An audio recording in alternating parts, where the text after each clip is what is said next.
Welcome back, guys. I am going to teach you the next paragraph of your chapter A Letter to God, written by G.L. Funes.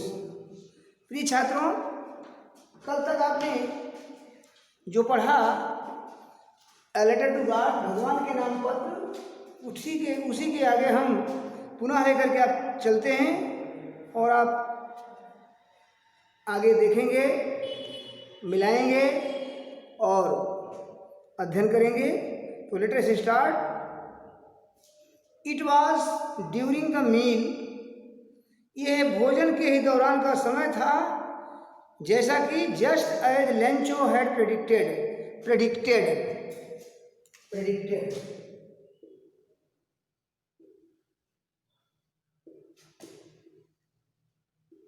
Foretold, भविष्यवाणी किया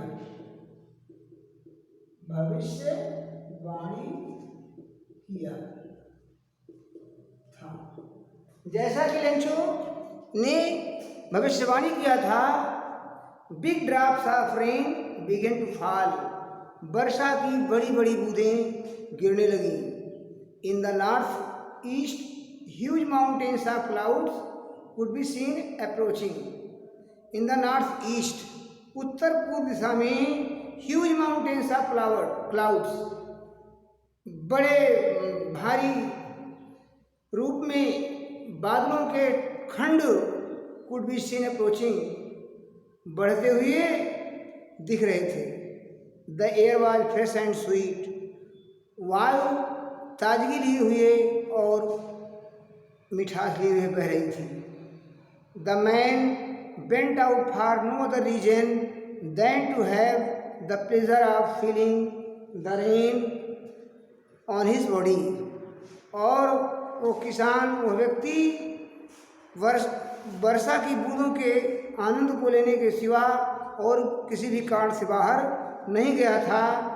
And when he returned, he exclaimed, और जब वो लौटने लगा, he exclaimed, वो चीख कर बोला, आश्चर्य से बोला, These are not raindrops falling from the sky.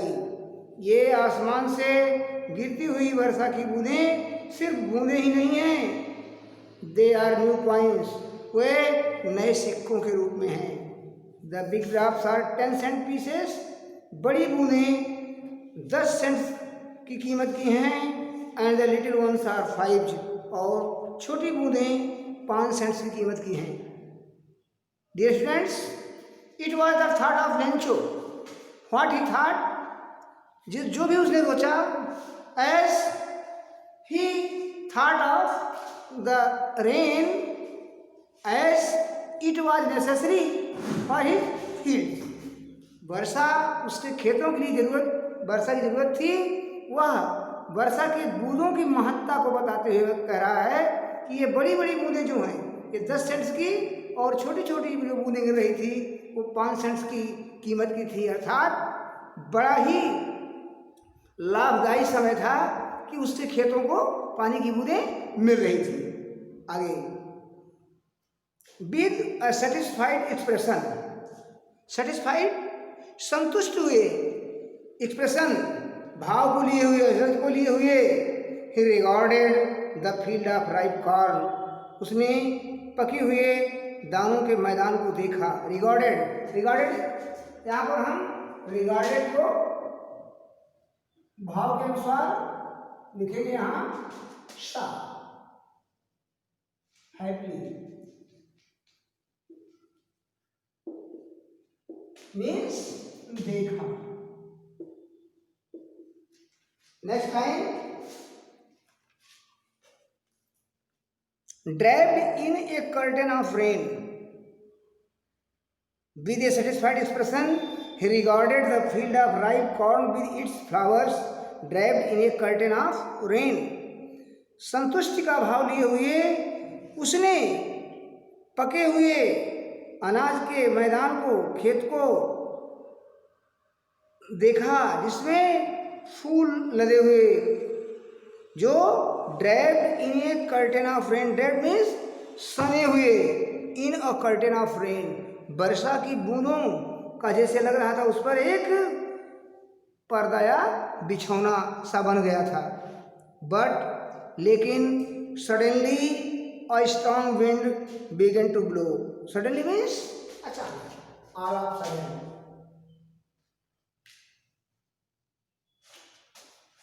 All of sudden,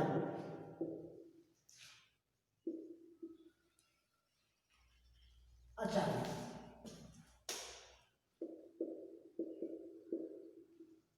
अचानक a strong wind began to blow, एक तेजी से हवा बहने लगी। And along with the rain, और वर्षा की बूंदों के साथ साथ very large hail stones began to fall, वर्षा की बूंदों के साथ साथ ओले, जिसको आप हम पत्थर कहते हैं, ओले गिरने लगे। These truly did resemble new silver coins. Resemble means collect, means collect, इकट्ठा होना।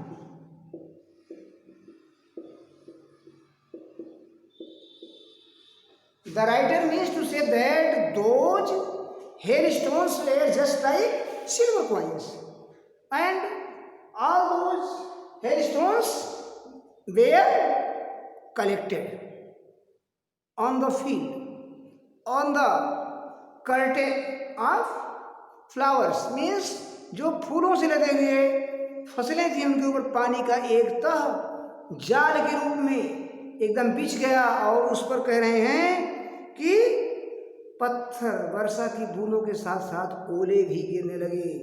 These truly did resemble new silver coins, और वास्तव में ये जो ओले थे ये सिल्वर कॉइन्स, चांदी के सिक्कों के रूप में, रिसेंबल मीन्स इकट्ठा होने लगे।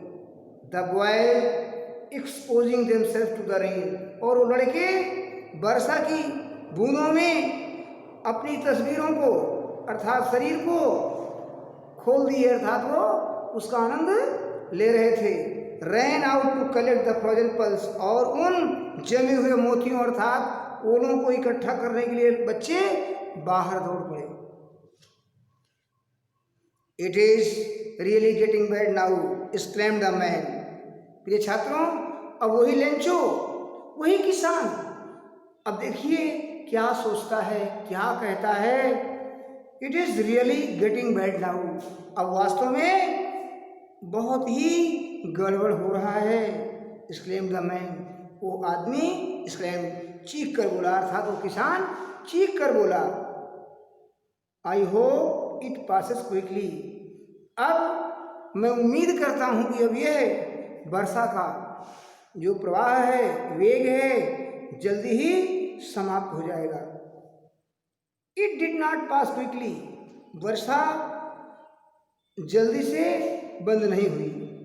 फॉर एन आवर, घंटे तक, एक घंटे तक, the hail rained on the house, the garden, the hill side, the cornfield, on the whole valley.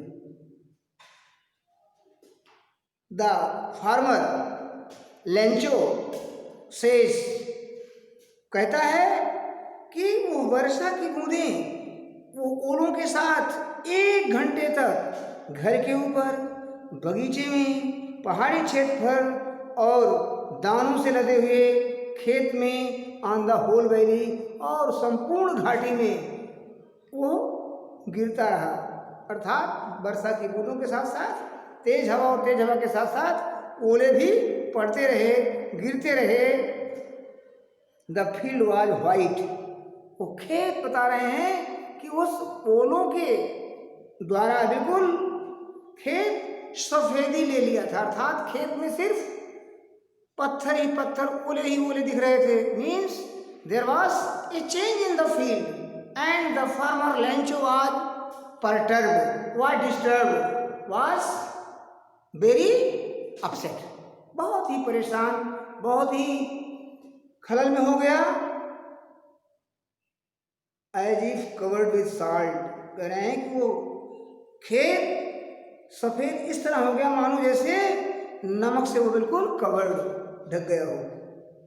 Not a leaf remained on the trees, पेड़ों पर एक भी पत्तियां नहीं बची, अर्थात ओलों की मार, हवा के मार और ओलों की मार से पेड़ों की पत्तियां बिल्कुल क्या थी, गिर चुकी थी। The corn are totally destroyed, totally means completely destroyed, got ruined means दाना अर्थात फसल पूर्णतया नष्ट हो गई थी। The flowers were gone from the plants, पेड़ों से फूल गिर चुके थे। Lencho's soul was filled with sadness, Lencho की अंतरात्मा आत्मा बिल्कुल सैडनेस, दुख से भर गई थी। When the storm had passed, जब तूफान की गति थमी अर्थात तूफान थमा, रुका, he stood in the middle of the field, वह खेत के मध्य जाकर खड़ा हुआ। And said to his sons, और अपने बेटों से बोला। प्रिय छात्रों, इसके पहले की हालत थी कि वही लेंचो एक एक बूंद पानी के लिए खेतों के लिए तरस रहा था कि वर्षा हो, खेतों में वर्षा होगी, फसलें अच्छी होंगी और खाने को अच्छे मिले होंगे। लेकिन वही एक समय देखिए, it was a change of time, समय का दौर बदला हुआ कि ओले पड़े, इतनी तेज हवा आई कि ओलों की मार से, हवा की मार से फसल बिल्कुल नष्ट हो चुकी है, पेड़ों से पत्तियां गिर चुकी हैं, पूरा संपूर्ण घाटी, पूरा क्षेत्र पहाड़ी एक परत बर्फ के ओलों से बिल्कुल जमा हो गया है। तो आगे नेक्स्ट वीडियो में हम आपको मिलेंगे, यहीं पर समाप्त करते हैं। Thank you.